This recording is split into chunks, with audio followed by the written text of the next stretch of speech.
तस्वीर में जो देख रहे हैं आप, ये कोई शूटिंग नहीं हो रही है। यहाँ पर एक बच्चे को पीटा जा रहा है। और पीट कौन रहे हैं? मधेपुरा के एडीएम साहब।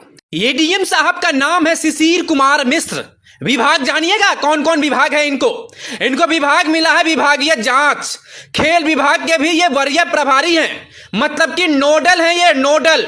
लेकिन खिलाड़ियों के साथ इनका बर्ताव देखिए, कैसे मां बहन की गाली दे रहे हैं। इंडोर स्टेडियम को युद्ध का मैदान बना दिया। एडीएम साहब अपनी पद की गरिमा, विभाग की गरिमा, अपने वरीयता को भूलकर बच्चे पर पीटने लग गए। बच्चे को दौड़ा दौड़ा कर पीटने लग गए। बच्चे पता नहीं कौन सी बात नहीं माने उनकी, और फिर उसके बाद एडीएम साहब पर उनका पद, पावर, पैसा सर चढ़कर बोलने लगा। और फिर एडीएम साहब लगे उसे उतारने, दौड़ा दौड़ा कर पीटे। बच्चे को लहूलुहान के सदर अस्पताल में उसका इलाज हुआ। और एडीएम साहब की निर्ममता को देखिए, एडीएम साहब की पावर को देखिए। बच्चे का इलाज तक करवाना वो मुनासिब नहीं समझे। बच्चे को बाद में उनके अभिभावकों ने इलाज करवाया। और फिर बच्चे को डर इतना कि वो घर से नहीं निकल रहे हैं, मीडिया के सामने कुछ भी बोलने से परहेज कर रहे हैं। उसे डर है कि एडीएम साहब जहां मिलेंगे वहीं पीटेंगे, एडीएम साहब जहां मिलेंगे वहीं कूटेंगे, और फिर पता नहीं जेल भी ना भेज दे। मतलब एडीएम साहब के साथ खेल रहे थे, और वो हमारे साथ एक बच्चा खेलता है देव, वो उनको मारने के लिए दौड़े। तो हम तो मारते मारते गेट के बाहर चले गए उनको, मतलब मारने के लिए। फिर हम और हमारे भैया जो भी वहां पे सीनियर खेलते हैं, वो लोग पीछे पीछे गए देखने के लिए क्या हुआ। तो वहां पे हम लोग खड़े थे। एडीएम साहब उधर से आए, रैकेट जो मेरा था उन्होंने मेरे हाथ से छीन लिया, और वो रैकेट से तोड़ दिया वो रैकेट को, और उस रैकेट से मेरे सर पे और यहाँ गर्दन पे मारा, पूरा पीठ वगैरह पे मारा है। ये वही बच्चा है जो एडीएम साहब से पिटाया है। उसका चेहरे को आपने देखा कितना भयभीत है। पिटाया क्यों? क्योंकि एडीएम साहब उससे हार गए थे। एडीएम साहब को जीत पसंद है, जीत हार नहीं। एडीएम साहब जीतना चाहते थे, लेकिन बच्चे थे तेज तर्रार, नेशनल के प्लेयर हैं, बच्चे को हरा नहीं पाए। एडीएम साहब को यह बर्दाश्त नहीं हुआ। एडीएम साहब ने पकड़ के पीट दिया। जिसे पीटना था उसे पीट नहीं पाए तो दूसरे को ही पीट दिया, उनके महंगे रैकेट को तोड़ दिया। अब बताइए, जब एडीएम साहब खेल विभाग के वरीय प्रभारी हैं, तो वो खिलाड़ियों को संबोधित करते हुए क्या बोल बच्चन करते होंगे? वो कहते होंगे खेल में हार जीत लगा रहता है, हार गए तो क्या हुआ, कभी ना कभी जीतेंगे, हमें जीत के लिए खेलना है। लेकिन जब एडीएम साहब पर पड़ा तो वो क्या किए? रैकेट तोड़ते हुए बच्चों को कूट दिए, बच्चे को पीट दिए, और पिटाई ऐसा कि अस्पताल में भर्ती करवाना पड़ा।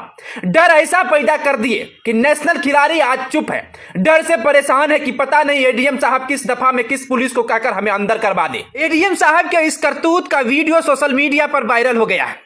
लोगों ने इसका विरोध किया है, तो वही खिलाड़ियों ने घोर निंदा करते हुए तुरंत डीएम साहब से इस एडीएम साहब पर कार्रवाई का मांग किया है। उन्होंने कहा है कि ऐसे एडीएम साहब, ऐसे खेल विभाग के वरीय प्रभारी खेल विभाग का खिलाड़ियों का क्या कल्याण करेंगे? वो तो पता नहीं किसी का कब हत्या कर दे, कब किसी के मौत का घाट उतार दे, और पता नहीं साहब है तो उसका कुछ होगा भी कि नहीं। लोगों ने तुरंत इसे खेल विभाग के वरीय प्रभार से हटाने का मांग किया है, सहित इस कारनामे के लिए उस पर कार्रवाई का भी मांग किया है। मधेपुरा के लोगों ने इस वीडियो को देखने के बाद कहा है, पता नहीं मधेपुरा में कैसे कैसे अधिकारी आए हैं। एक तरफ थप्पड़बाज दारोगा जी हैं, तो दूसरे तरफ ये एडीएम साहब हैं जो बच्चों को पीट देते हैं, खिलाड़ियों को पीट देते हैं, और फिर उसका इलाज तक करवाना मुनासिब नहीं समझते हैं। पता नहीं खेल विभाग के इस वरीय प्रभारी से मधेपुरा के खिलाड़ियों का क्या उद्धार होगा। खिलाड़ियों ने तुरंत ऐसे अधिकारी पर कार्रवाई का मांग जिलाधिकारी से किया है। क्या घटना हुई थी जी? वहाँ पे हम लोग इंडोर में बैडमिंटन गेम खेलते हैं, वहीं पे हम लोग गेम खेल रहे थे। तो हमारा जाने का टाइम हो चुका था, तो 7 वगैरह ऐसे कुछ बच चुका था। तो एडीएम सर ने बोला हमें कि आओ हमारे साथ खेलो, एक मैच खेलो। तो हम लोग भी मतलब कि नहीं खेलना चाहते, तब पर भी फोर्स से लेके गए हम लोग को, कहे जल्दी चलो, था जल्दी करके पुश करके। तो हम लोग खेले वहाँ पे मैच। तो एक मैच खेले, 2 मैच खेले, तो वो बोले कि नहीं और 2 मैच खेलो। तो हम लोग पूरा थक गए थे, तो हम और राज भैया थे, तो वो बोले नहीं नहीं आप नहीं खेलेंगे। तो हम लोग 1-2 शॉट निगेटिव खेल लिए। तो एडीएम सर बोले तुम अपना रैकेट दो हमको। हम बोलते सर रैकेट क्या कीजिएगा? रैकेट दो ना तुम अपना। तो वो बोले, हम बोले नहीं सर हम नहीं देंगे रैकेट। वो तब हम मेरे पीछे दौड़ गए रैकेट लेके, तो मेरे ऊपर रैकेट जोर से फेंके और हम दौड़े स्पीड में। तो उधर से वो गाली देते हैं तुम्हारे से नहीं खेलेगा इंडोर में और कोई भी मतलब कि नहीं खेल पाएगा। तो हम बाहर तक गए, तो हम दौड़ते दौड़ते डीएम कोठी तक गए। वो मेरे पीछे पीछे आया और वो ईटा पत्थर खोजने लगे हमको मारने के लिए, बस इतना दूर। और वो पीछे फिर अंदर चले गए इंडोर के अंदर। यदि आपको पकड़ लेते तो क्या हो सकता था, क्या आपको लग रहा था? जी क्रिटिकली हाफ मर्डर मेरा आराम से कर सकता था वो। तो उनका जो ये एटीट्यूड था आज का, ऐसा हमेशा रहता है क्या? आज ही कुछ खास बदलाव देखने को मिला आप लोगों को? नॉर्मली ऐसा तो नहीं रहता है, बट आज कुछ अलग ही, वो पता नहीं साइको टाइप ऐसे कुछ था।